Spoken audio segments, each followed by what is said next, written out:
So I am joined today by three amazing Climate Council youth reps. So we're just gonna kick this off with some introductions. My name is Abigail Hayne. I use she, her pronouns. I work as the Youth Climate Engagement Coordinator for the Governor's Office of Policy, Innovation, and Future. In this job, I connect young people to climate action. I do that through two main branches. I support the youth representatives on the Maine Climate Council, who you'll hear more from in just a second. And I create programs and opportunities for students and other young people in Maine to learn about and engage with climate action. And I will pass it off to Amara. Thanks, Abigail. Hi, my name is Amara Ifeji. I use she, her pronouns. I'm a student at Northeastern University, where I will actually be graduating next week. I also serve as thanks, y'all. I also serve as the Director of Policy with the Maine Environmental Education Association, where I lead outdoor learning, climate education, and environmental education, legislative education, and advocacy. And I'm also the youth representative to the Maine Climate Council and serve on the Equity Subcommittee and Equity Leadership Team.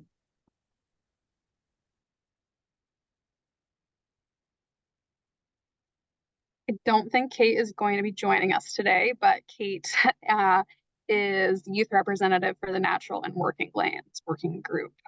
She's a student at Waterville High School. She's involved with many wonderful organizations. So Kate is also available as a youth rep to connect with in the future.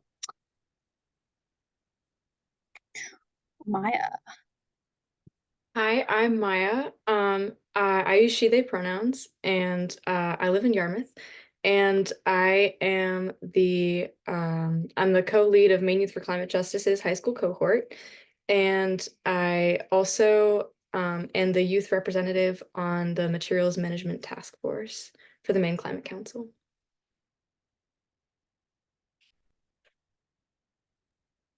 Gorgeous. Okay.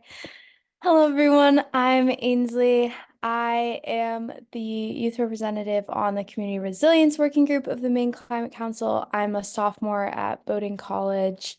I'm not graduating next week. I kind of wish, but no, 2 more years. I'm from Kennebunk, Maine. Done some work as a youth ambassador with the Climate Initiative, mostly on sea level rise and, all that fun stuff, as Abigail mentioned. And yeah, happy to be here today. Awesome. Thanks, Maya and Ainsley.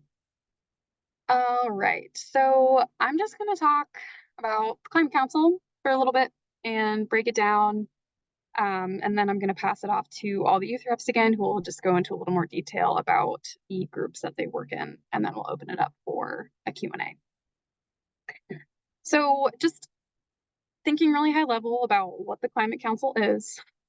So it was established by LD 1679 in 2019. And the Climate Council is a group of people, scientists, industry leaders, bipartisan officials, engaged citizens, all sorts of people who helped create Maine's first climate action plan, which was delivered in 2020. The council has 2 subcommittees, 6 working groups, and 1 active task force. And that's totaling, I believe, nearly 300 people at this point, all in Maine. And the members of these groups are all experts in their fields, both in knowledge and in lived experience as well. And the council is co-chaired by Hannah Pingree, who is the director of my office, the Governor's Office of Policy, Innovation, and the Future. She co-chairs that with Melanie Loisum, who is the commissioner of the Maine Department of Environmental Protection. This picture was taken at the January Climate Council meeting that was called in response to the storms that we've had with a devastating flooding and winter storm issues. So this is a panel from that particular meeting. And this is a helpful graphic to kind of visualize like what the Climate Council is and how it's formed. I always say that it's not hierarchy, it's really more of an umbrella. So thinking about an umbrella, we have the Climate Council at the top, and there's 39 members. And then beneath that, we have 2 subcommittees, scientific and technical subcommittee. They really report the science of climate change in Maine. They pull together all of the information and data that really lays the foundation for the climate action plan's goals and strategies.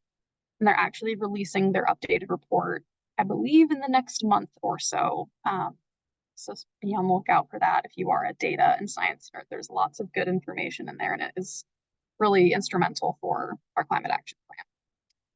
And then we have the equity subcommittee, which supports planning and implementation of climate strategies to make sure that diverse populations of Mainers benefit from the plan, recognizing that the effects of climate change create significant hardships for disadvantaged people, low-income households, older adults, Black, Indigenous, people of color. Maine has a huge responsibility to help all people through our climate action. So the equity subcommittee is really there to support and ensure that these strategies benefit everyone.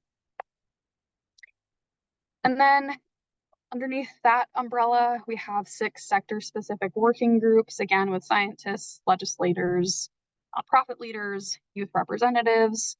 There's a huge concerted effort to make sure that we included all possible voices from all backgrounds in this process. What is not on here is the Materials Management Task Force. That is because it was just recently started in January, and Maya will explain more about that in a moment. She's our youth representative there, but just wanted to add that as well. And so just thinking about like why we have a climate council, I mean, we're here because we know climate change is a problem in Maine and we have to do something about it. The climate council really, the guiding structure are some primary goals. And the first goal, this is also state law, that we have a climate action plan for the state that is built into our state law. And it's required that we update it every 4 years. And second goal, which is another state law, is that Maine has to be carbon neutral by 2045, which we are well on our way to meet that goal, which is very exciting. And then we have emissions reduction targets that are also established in state law. And finally, the fourth goal is to ensure that Maine people are resilient to climate change. So these are sort of the guiding principles that lay the foundation for state climate policies and action. And the way we make sure that we're meeting these goals is through our climate action plan, Maine Won't Wait, that was delivered in 2020. It's a 4-year plan to address the impacts of climate change in Maine. I'll go into more detail about the strategies in a moment, but there's various strategies. They're kind of built like chapters in the plan. It's to many different areas of importance and areas we are focusing on in this plan, but building community resilience to climate impacts, reducing greenhouse gas emissions are, I would say, like the most important pieces of the plan. This plan is currently being implemented, so people across the state are charged with implementing the strategies. I took a screenshot or 2 screenshots from climate action plan here just to kind of give you a glimpse. If you want to dive into the full 200-page report, I will happily drop that link in the chat in a sec, but there's very clear details of like, here's the strategy and here's how we'll do it as a state. And then there's a lot of work behind the scenes with state agencies and partner organizations to make sure that that's actually happening and not just sitting on a shelf. So we are currently working to update this plan, and I will talk about that more in a second, but this is really a great time to make your voice heard and get involved in the process if there's something you would like to see on the next climate action plan. And so currently we have these 8 strategies to help us reach our climate goals. So they focus on transportation, which is the #1 source of greenhouse gas emissions in our state, modernizing our buildings, reducing carbon emissions in energy and industry, growing the clean energy economy, protecting our environment, lands and waters, boosting community resiliency, investing in infrastructure, and engaging with Maine people about process and about climate change. These are kind of the core tenets of our state climate action plan. And that's a lot of information I just threw at you. So I think like this is a really helpful timeline, and I usually get the most questions about who's doing what and at what point in time. Like we have all these working groups, we have the council, we have a task force. I think this sums it up really nicely. So we have, as of December 1st in 2020, we had our climate action plan. And then last year, the working groups and subcommittees and the council started to sort of reconvene and think about like what's going to happen next. So it's really the working groups that start meeting. They started meeting in September of last year to develop the strategies that are put in the climate action plan. They're the experts. They're the ones that are actually doing this work. So they meet as a group. Ainsley and Maya will tell you more about how that process goes. Meet on Zoom, in person, hybrid, on a pretty regular basis from September to June. So like really concentrated process, but it's kind of meant to just be like this big burst where everyone gets together and thinks about what we need for the state. And this time is a little different because we already have a climate action plan to go off of. So we're not starting from scratch like we were before, which is a huge help for everyone, I think. So we reconvened this process last September, and the working groups have been meeting. And then until about late May, the working groups will come up with their proposed recommendations for the next climate action plan. We're really focusing on just updating it. We're not trying to create a whole new plan. As I said, it's like we're not starting from scratch. We're just trying to look at what's been implemented and like where we need to focus more funding and resources. If that helps a little bit to like shed some light on how we're approaching updating the plan. And then we have a big climate council meeting in June where everyone will get together, all the working groups, and they will give their proposed recommendations in a presentation to the climate council. That is, all climate council meetings are publicly available to zoom in and watch. So I'll also drop a meeting calendar in the chat if you are interested, just to kind of see like what that's like. And then the climate council will continue to kind of put their heads together. They deliberate, look at all the policies, look at what funding we have, and figure out how it realistically will all happen. And then they start to organize the recommendations and just make sure that there's no overlap. And then we piece together the next climate action plan. That is like super fast how it all goes, but I know it's kind of a lot to wrap your mind around at first, and happy to answer any questions at all at the end of the call. But that is the Climate Council and Climate Action Plan crash course. I'm going to pass it over to the youth reps who are going to just offer a little more insight into their working groups and how their work really integrates with the strategies. So I believe Ainsley is up. Awesome. Thank you for that short and sweet introduction of a rather complex framework.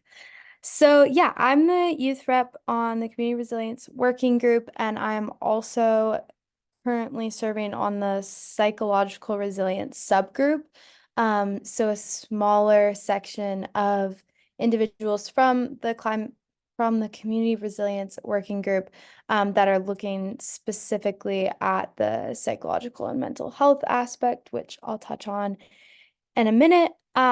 But yeah, so the Community Resilience Working Group is made up of about 50 members, like Abigail said, from nonprofits, legislature, public health, local town leaders. And we've been meeting since September of 2023 to update the goals and strategies of the climate action plan, specifically around community resilience. So technically it used to be broken into 3 different groups. It was like the emergency management. I'm not totally sure what the 3 groups were, Laura, if you know, but technically we're all one group now. So it's somewhat irrelevant.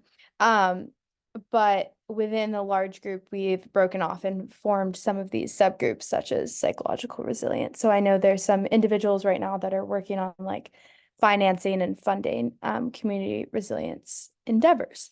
So some of the biggest themes or topics that we've worked on is that integrating resilience with emergency response recovery planning aspect. So I believe this picture was, I forget exactly where it was taken, but I know we talked about it at one of those first meetings, where some of the major roads had essentially just been washed out and destroyed by flooding and storms. So we talk a lot about how the structure exists to support towns and individuals after something like that happens. It was in J, thank you.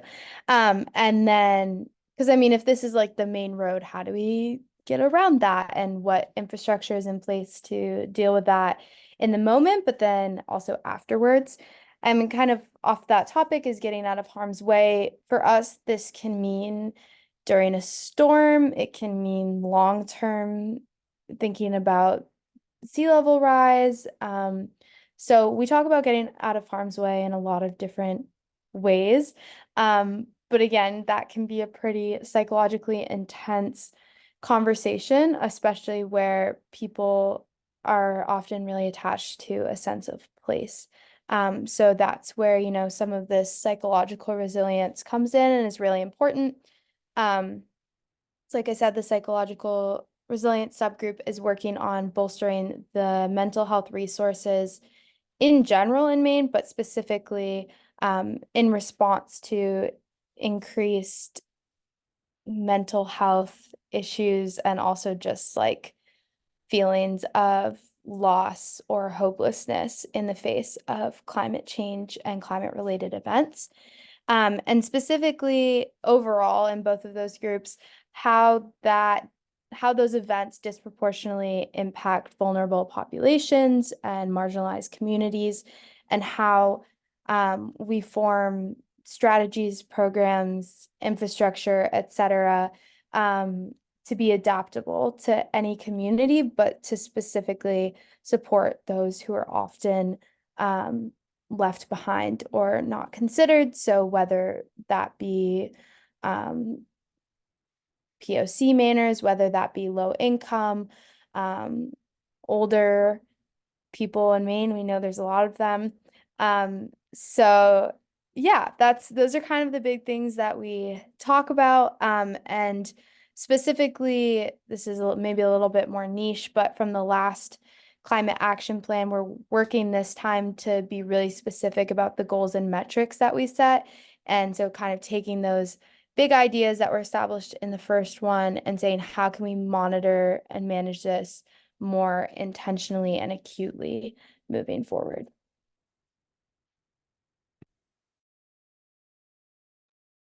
Awesome. Thanks, Ainsley. I will just jump in a little bit and talk about the Natural and Working Lands Working Group. So Kate Rice is one of 2 youth representatives on that working group.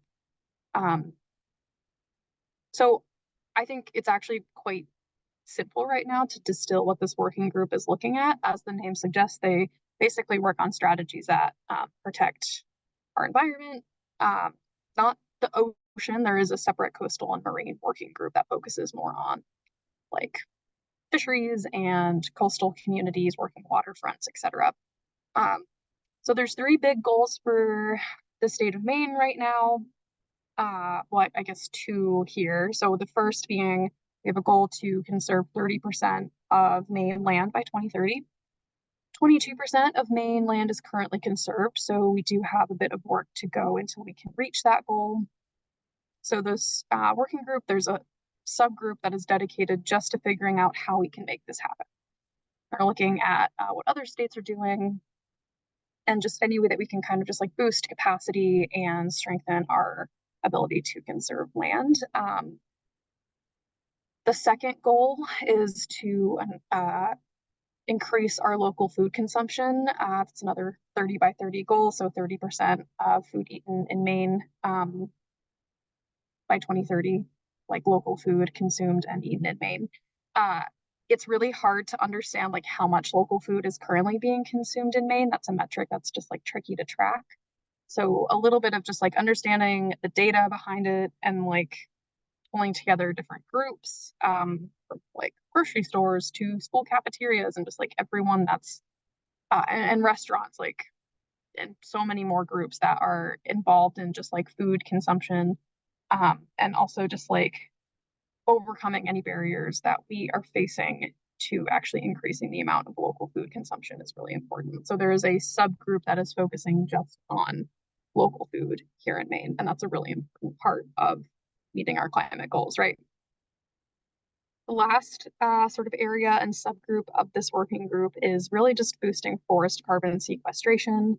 This is how we, one of many ways that we reach our emissions goals, right, is that we're ensuring that we are sequestering carbon into our soil and into our forests, which we are lucky to live in a state that has a lot of forests and a lot of forested land. So that's great, and making sure that we keep it that way, and make sure that our land is being conserved and our forests are being conserved. And also we do have heritage industries of logging and timber, and just kind of keeping the right balance of how much we are utilizing for our natural resources, making sure that our forest practices are climate friendly. That is all I will say now for the Natural and Working Lands Working Group, and I will pass it off to Maya. Hello, I'm Maya, and I am the youth representative for the Materials Management Task Force, and I also serve on the Reuse and Refill Subcommittee. This task force is set up a little bit differently from the working groups. It was created with the specific purpose of bringing solid waste or trash management strategies into the updated version of Maine Won't Wait.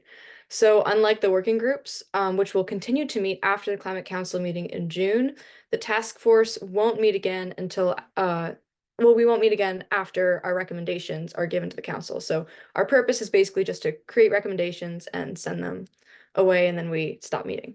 The Materials Management Task Force has about 30 members from waste management companies, universities, nonprofits, state agencies, and town and tribal leaders. Everyone on this group is involved in waste management and reduction in one way or the other. We've been meeting regularly since January of 2024. So we're a newer group and we've had less meetings than other groups.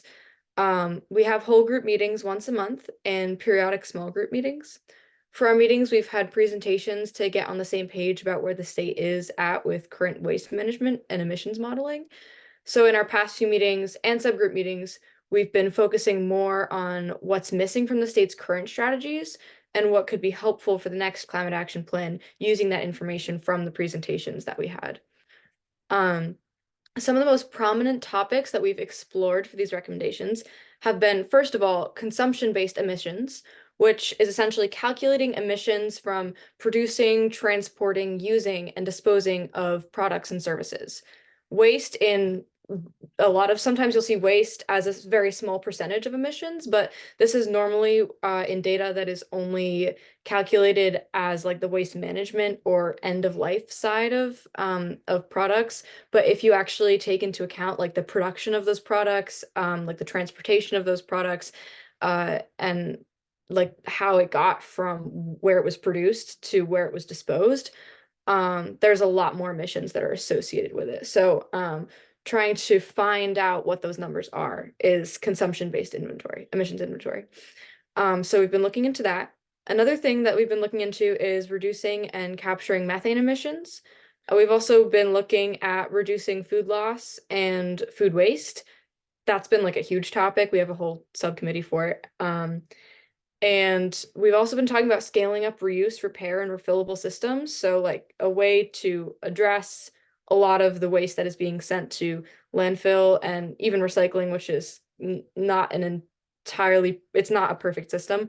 We need to implement more reuse, refill, and repair. So we've been talking a lot about that and how we can expand that in Maine and make it more of something that everyone can have access to. Also, we've been talking about improving community resiliency with storm debris management, especially with like recent storms. That's been a big topic. Integrating equitable access and recycling and composting has also been another topic that we've talked about a lot. So in June, we'll present our top recommendations to the Climate Council. So yeah, and then at that point, we won't be meeting anymore. Just to talk a little bit about my personal experience on the task force, one thing that I've really loved about working on this task force is participating in discussions with so many different kinds of people. We've had some really different positions on different topics because of the different perspectives and points of view that we all come from, whether it's from central Maine or rural Maine or a recycling facility or a government position. We've really had a chance to dig deep into topics like how we can implement reuse and refill. What is the best way to incentivize composting and aerobic digestion over landfilling food? And like, who could we partner with to implement our recommendations? And how should we organize our recommendations? These are all kind of things that we talk about and come from a lot of different perspectives, which has been really cool to see like that all merging. Especially like working with older people can sometimes be a little challenging, but it's also really, really cool because I have a very different lived experience than they do. And so it's really cool to see these experiences merging.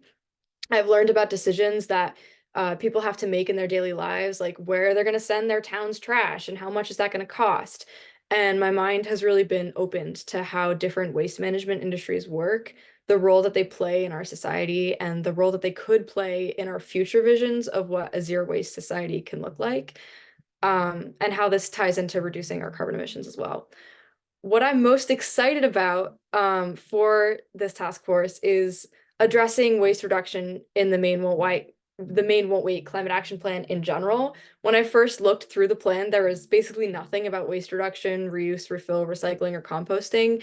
And this was a huge oversight because everything that we use and throw away has carbon emissions associated with them. Yeah, from their production to their disposal. So I'm really excited to be able to address this problem and also be part of the effort to come up with creative solutions to address waste in Maine and allow us to move towards a circular economy. Yeah. Thanks, Maya. You're awesome. I loved hearing your perspectives. And Ainsley too, thank you so much. I love learning. Yeah, like I love learning in general. Love learning more about waste, which is like such a climate nerd thing, I think. But like I think it's a way that a lot of people get involved in this, right? Is like we all create waste. We all know about it one way or the other. So it's like I think it's an easy like entry point for a lot of people to understand like their own climate impacts, like how their communities work, where they send their trash to. And so great, Ainsley, to hear about community resilience as well. I think that's like, it's really going to be a big theme, I think, in the climate action plan coming up in December. And it's just in so many conversations now as we recover from the storms. And there's just so many communities who still have damage and are recovering. So lots going on there as well. I think it is now time to just kind of open it up. I will stop sharing my screen here. As we just think about a Q&A. And Amara, would you like to lead us through that? I have some questions I can drop in the chat. Yeah. We were hoping to, of course, like answer the questions y'all have, but also hear about some of the climate action or climate planning happening in your communities, areas of support. Given that we are all youth representatives, the Climate Council, we really want to hear from youth in shaping the next iteration of Maine Won't Wait. So I guess it's a Q&A on both ends, but we can definitely start with the questions you all have and save space for that. Yeah, that's great, Amara. Yeah, Elise. I know you briefly touched on implementation, but am I understanding correctly that it's kind of like each recommendation has maybe like a piecemeal plan for how it'll get implemented? Like different things will get implemented through different channels. Is that right? Yes, that's right. I was not around for like the initial bit of implementation for Maine Won't Wait in 2020, but I mean, like from what I understand since I've started this role last summer and like seeing what's been implemented, it's usually just like what policy might be created out of strategies if there aren't existing like policies or resources or funding. Honestly, so much of it just comes down to funding for sure. Of like, how is this all going to happen? Like, do we need to hire anyone new to implement things? And then like from existing staff, yeah, there's like definitely a lot of ongoing conversations, meetings, that take the form of many different things across like state agencies and nonprofits, industry leaders, business people, like, so it's, yeah, a little piecemeal. But we do, like, the Climate Council still meets throughout, from 2020 to now, they've still been meeting regularly to make sure that the plan is being implemented. So there is like some oversight just to make sure we're staying on top of things. If that helps. Yeah, totally. I have a Thanks. question actually. Yeah. I was wondering, how often is the climate action plan going to be updated? Because I know it's being updated now, but like, is there a plan to have it updated in a few years as well? Yep. Yeah. So we will update it this year and then in another 4 years. So in 2028, we'll start the process again to update it. So every 4 years, per state law, we will update our climate action plan. Cool. Yeah. What happens if a Republican gets elected as Yeah. governor? I don't know. I can't, like, I honestly, I don't know. It is built into our state law. Of course, that can change depending on administration. Mm. The hope, I think, and plan, like we are currently working as if like we will continue to have a climate action plan that will be updated every 4 years. But unknown as to like administration changes. Yeah.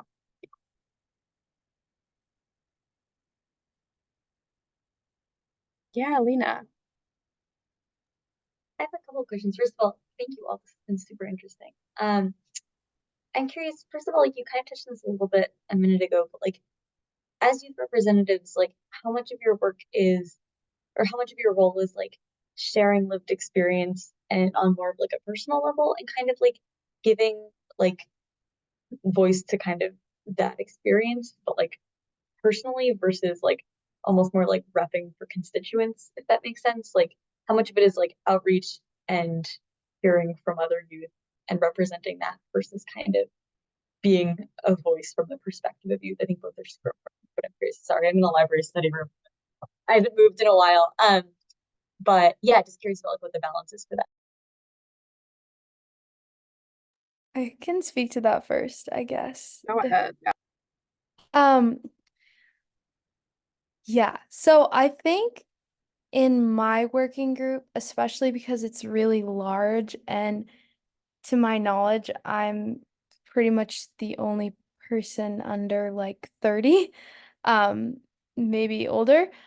A lot of the time it does feel more like repping for constituents kind of thing in my experience, which is a combination of like making my own lived experiences known, but at the same time, like taking what I've learned in conversations, or experiences with other youth in the climate space and sharing that with the group. I think, yeah, a lot of the time it does feel like I'm kind of pushing for our collective experience, voice, opinion, whatever that may be, to be heard and acknowledged. For example, like thinking about the psychological resilience aspect in particular, I think the other members of my group have very specific experiences and opinions based on their professional experience and knowledge and like where they're at in their life.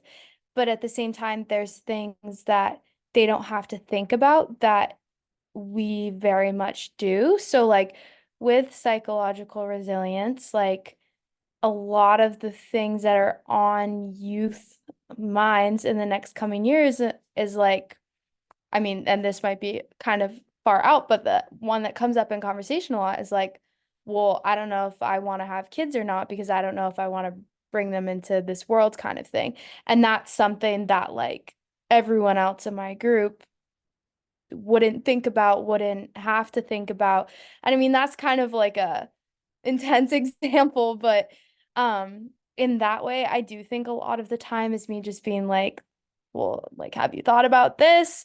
And then sometimes it is just genuinely like I'm part of the group and I'm sharing my own experience and knowledge. You know, a lot of people in the group because and again, this is kind of specific to mine because it feels like people are coming from a lot of different backgrounds, whether that's emergency management, and the public health. Yes, thank you, Amara. Public health and community resilience people have a lot of different, there's lawyers and there's uh, people who deal more with kind of like the very specific emergency management, first responder, like there are people who are very like logical thinkers and there are people who cry on our Zooms. And so there's kind of this very wide range. And so I think that's why a lot of the time my job feels more like listen to us, please, because our experience is also valid. Um, and then some of it is kind of taking what I've learned from other youth. I think it is hard sometimes in that space, like speaking for such a large group of individuals, especially like acknowledging my own personal experience. I grew up in a nice part of Maine. I, live in a nice house. I'm come from a middle class white family. Like I've had a very different lived experience than a lot of individuals who are being disproportionately impacted. So I think sometimes it's hard for me to kind of like say I'm speaking on behalf of that experience because my experience is not everybody's experience and honestly not the one that needs to be told the most. But at the same time, like it is my responsibility to share my knowledge and experience and try as much as possible to advocate for youth voices collectively. So that was a very long-winded answer, but that's been my experience. Yeah, I think to just add to that, I definitely have that sentiment of like really unnamed labor that I'm performing, at least. I can't speak for others, but it sounds like unnamed labor of like being a youth representative where you are representing like your entire community. And this isn't just something that is a professional experience. Like we have folks that are representing, let me see, like nonprofits and philanthropy, and other like business sectors and things of that. And that's more of their business/professional hat that they wear, where this is not necessarily a hat that we can take off. We're always going to be youth, for the fact that we're less than 30. And so that is not something like we can move in and out of. I will say also like that kind of dovetails into just ensuring a diversity of perspective out of the entire like 38 or 39 member climate council, almost 40 people. I can probably list off like the people of color with one of my hands, which is, yeah, there needs to be more diversity. I think that goes without being said, where it is a lot to like represent, like for me at least, like I'm speaking about the youth, and then I'm also talking about like immigrants because I'm an immigrant myself.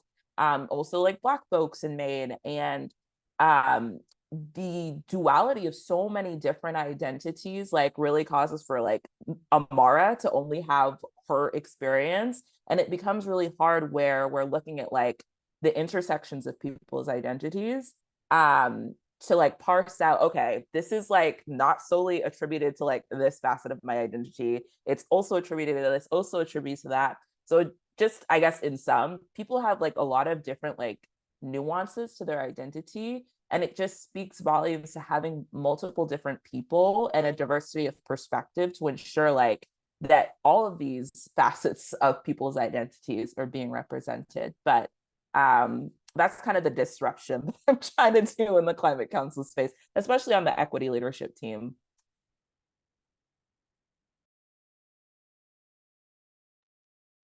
Thank you so much, Mara. That was, yeah, thank you for sharing that. Maya, I see you just unmuted, so I do not want to cut you off if you want to share Oh something yeah, else. I was just also gonna, I guess, provide my own perspective to answer the question.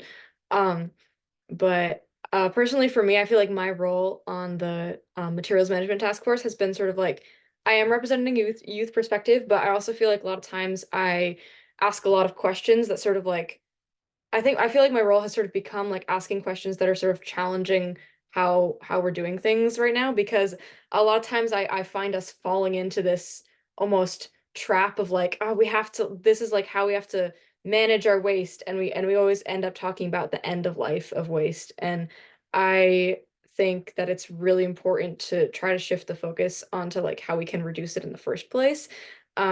So I always find myself asking those challenging questions and sort of coming from a perspective, but I realize I am around a lot of different people who their entire job is like waste management and like recycling or incineration or something. So they have a lot of experience, and like that's where their brain is thinking, it's where they're focused.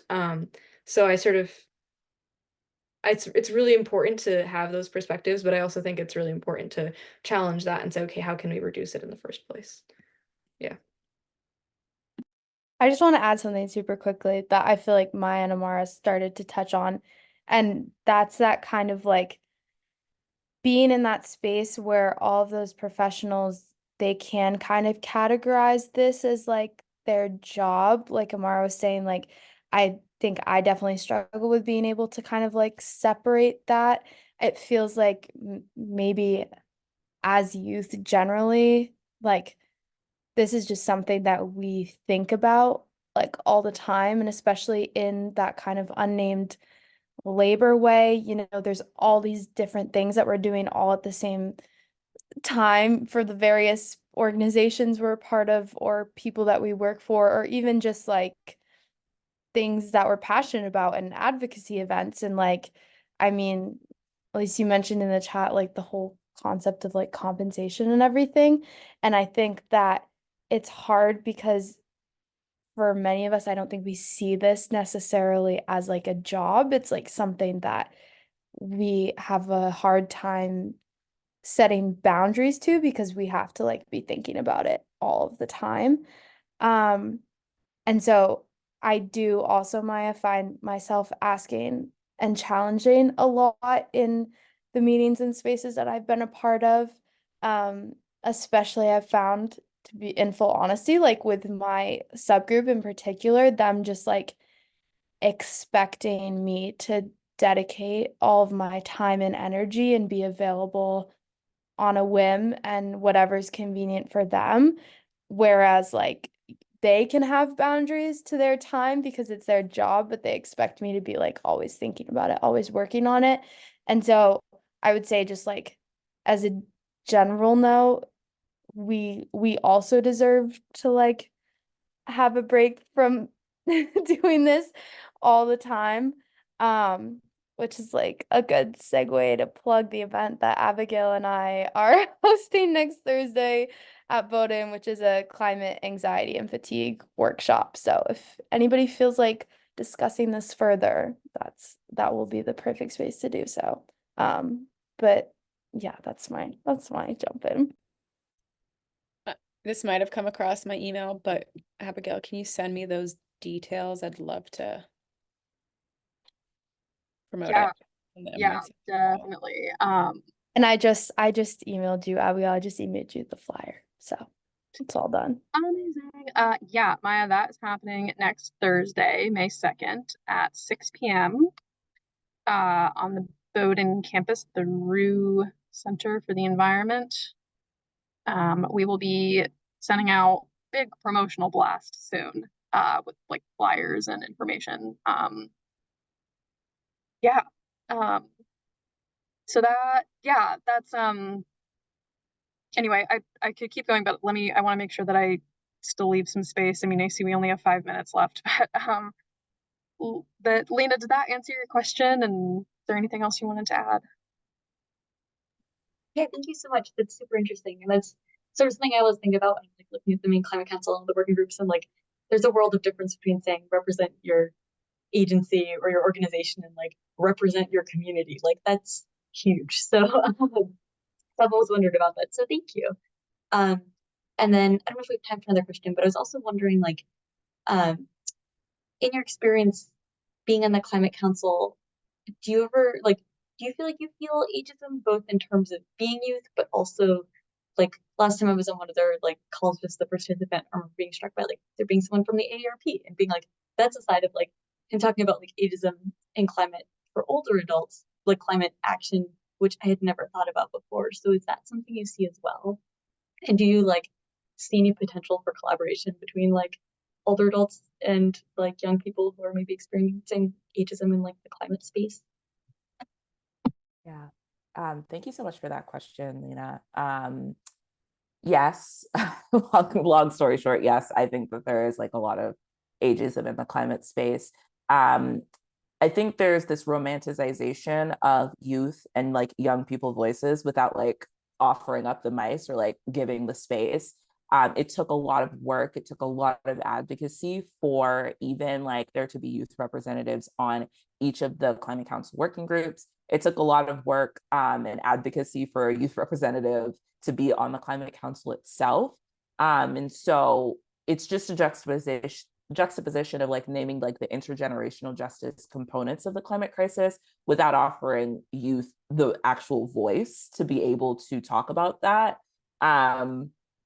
Caveat, and I won't delve on this too much, but like for instance, the Department of Education is convening a climate education task force.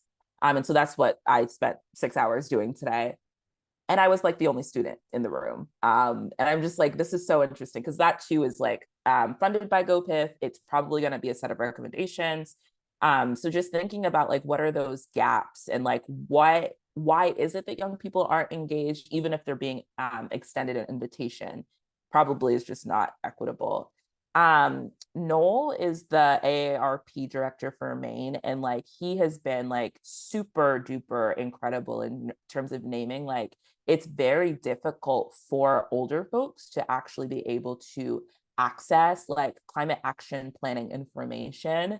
But then it's also like just an equity issue where if we're thinking about like public health, if we're thinking about community resilience, the brunt of these consequences will be borne by like older adults as one of like the like marginalized populations that the government, like the governor's office names. So I think there does need to be more intergenerational collaboration. I think for the Climate Council itself, it is very, very focused on like nonprofit agency, like white collar folks in their middle age. Like that is really the demographic of much of the Climate Council. So just thinking how we disrupt that and how we can make more like intergenerational collaboration.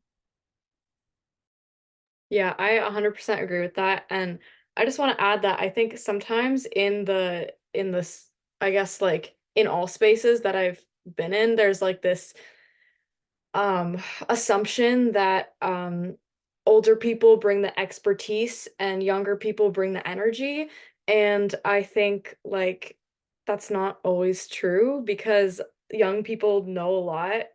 They know a lot more than often we get credit for. And so I've been like at the meetings, I've been just like trying to speak to my experience and my knowledge about what I know about and like not being afraid to say what I'm thinking. And I think at the beginning, like I think people are a little like surprised. They were like, oh, she's talking now. Like I thought she was gonna stay silent the whole time.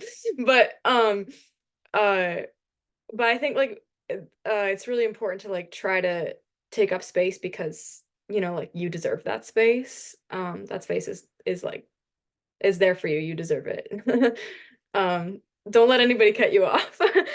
But it is difficult sometimes, and we definitely need to have more. I think we need to have more youth voices. It is a little bit intimidating being like the only young person in the room, and but yeah, that's my perspective. Thanks, Maya. This is so great to hear your perspectives. I really appreciate it.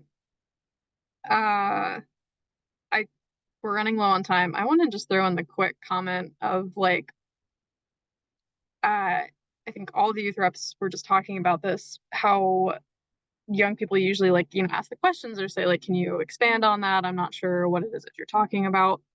And adults probably don't know what anyone's talking about either sometimes, and they're just too shy or they feel afraid to ask. And it shouldn't be on young people to be the ones to ask questions all the time. Like that's an unfair burden. But I also just like, I try and remind myself of that, of like, just because I don't know what's going on doesn't mean that everyone else does. And no one likes to acknowledge that a whole lot, but we can't all be experts about everything all the time. It shouldn't just be young people bringing that up. But anyway, that's just something one of the many facets of intergenerational work, and something I try and tell myself. And I don't know. Yeah, but I see it's already 6 o'clock, so at least I don't know where we should land on this, but it's just such a lovely conversation. Yeah. I think the work that you all are doing is really cool and an incredible opportunity for like your own experience development, like life, career going forward, but also like really important for the future of our state. So thank you all.